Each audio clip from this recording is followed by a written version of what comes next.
राधे राधे। कार्तिक मास के 23वें अध्याय में अब तक हमने सुना कि किस तरीके से कला अपनी प्रेत योनि छोड़कर वैकुंठ धाम को गई और उसके बाद धर्मदत्त भी इन कार्तिक व्रतों को करते हुए अंत में वैकुंठ धाम को अपनी पत्नियों सहित गए। आज में हम कार्तिक मास के 24वें अध्याय की कथा सुनेंगे। कैसे कलह प्रेतनी छोड़ा वैश शरीर, किसका था प्रभाव ये कृष्णा बेणी तीर। पृथु बोले, कृष्णा बेणी के तट से शिव और विष्णु के गणों ने वैश्य के शरीर से कलह निकाली। आपने उनको बचाया। ये उन नदियों के प्रभाव से हुआ अथवा उस कृष्णावेणी तट के क्षेत्र की महिमा के कारण। हे धर्मज्ञ, इसमें हमको बड़ा संदेह है, हमसे कहो। नारद जी बोले, कृष्णा साक्षात कृष्ण का शरीर है और वेणी शिव जी का स्वरूप है। इसके प्रभाव को चतुर्भुज ब्रह्मा भी नहीं कह सकते, तो मैं तो भी उनकी उत्पत्ति को भी कहूँगा।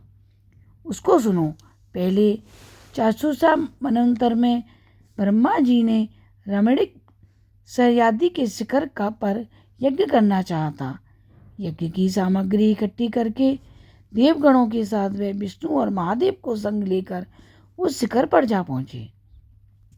ब्रह्मदेवत मुहूर्त में भृंग आदि ने उसकी दीक्षा विधान के लिए प्रीतिपूर्वक समाज को और उसकी स्वरा नाम की पत्नी को बुलाया, लेकिन उसने वहाँ आने में विलंब लगाया। तब भृंग विष्णु से बोले, हे विष्णु, आपके बुलाने पर भी वह नहीं आई। मुहूर्त बीता जाता है, अब दीक्षा विधि कैसे होगी। श्री कृष्ण बोले, जो स्वरा शीघ्र नहीं आती तो यहाँ गायत्री को बिठाकर दीक्षा विधान करिए। क्या इस पवित्र कार्य के लिए वह पत्नी होते हुए भी योग्य नहीं। नारद जी बोले, रुद्र ने विष्णु के वचन को मान लिया और गायत्री को ब्रह्मा के दक्षिण भाग में बैठाकर दीक्षा विधि प्रारंभ करा दी गई। जितनी देर में मुनीश्वरों ने दीक्षा विधि पूरी की, इतने समय में यज्ञ स्थल पर स्वरा आ गई और गायत्री को ब्रह्मा के संग दीक्षा की हुई देखकर सौतपने के ईर्ष्या भाव से क्रोध होकर बोली, जहाँ अपूज्यों का पूजन होता है और पूज्यों का पूजन नहीं होता, वहाँ दुर्भिक्षा, मरण और भय ये तीनों फल होते हैं। और दक्षिण भाग में जो वह मेरे आसन पर बैठी है, वे अदृश्य और गुप्त रूप वाली नदी होएगी। और हे कृष्ण, मेरे आसन पर मुझसे छोटी को तुमने बैठा दिया, जो तुम भी जड़ बनकर नदी हो जाओगे। उसके ऐसे शापों को सुनकर क्रोध के मारे कांपते हुए होठों से देवताओं के रोकने पर भी गायत्री बोली, ब्रह्मा जी, तेरी भांति मेरे भी तो पति हैं। तेने मुझे वृथा शाप दिया, इससे तू भी नदी हो।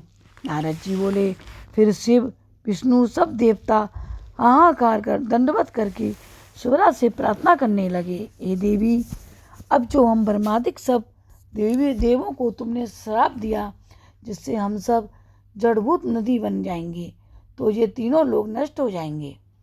ये श्राप तुम बिना विचारे दे दिया, अतः इन्हें लौटाना चाहिए। शुभ्रा बोली, हे देवताओं, तुमने यज्ञ के प्रारंभ में गणेश जी का पूजन नहीं किया था, इससे मेरे क्रोध से ये विघ्न निसंदेह पैदा हुआ। मेरा ये वचन निश्चय है, झूठा नहीं है। इससे अपने अंशों से जड़भूत होकर तुम सब नदी हो और हम दोनों सोत भी अपने अंशों से नदियां बन पश्चिम की तरफ बहेंगी। नारद जी बोले, सबरा के ऐसे वचनों को सुनकर ब्रह्मा, विष्णु और शिव ये सब जड़भूत होकर अपने अपने अंश से नदी हो गए। वहीं विष्णु कृष्णा नदी, शिव बेणी और ब्रह्मा कुकुंदनी नदी हुई। अन्य देवता भी अपने अपने अंशों को जड़ करके सहचल की शिखरों से नदी होकर अलग अलग बहने लगे। पूर्व वाहिनी नदियाँ देवताओं से तथा पश्चिमी वाहिनी हजारों नदियाँ उनकी स्त्रियों के अंशों से उत्पन्न हुई। गायत्री और शुभ्रा पश्चिमी वाहिनी नदियाँ सावित्री नाम से प्रसिद्ध हुई। ब्रह्मा जी ने उस यज्ञ में विष्णु और शिव इन दोनों की स्थापना की, जो महाबल और अतिबल नामक देवता हुए। कृष्णा और बेड़ी के उपाख्यान को जो मनुष्य सुनेगा और सुनवाएगा उसकी उनके दर्शन और तीर्थ स्थान का ही फल मिलेगा। मेरी इस तरह कार्तिक मास के 24वें अध्याय की कथा समाप्त होती है। 25वें अध्याय की कथा कल सुनाएंगे।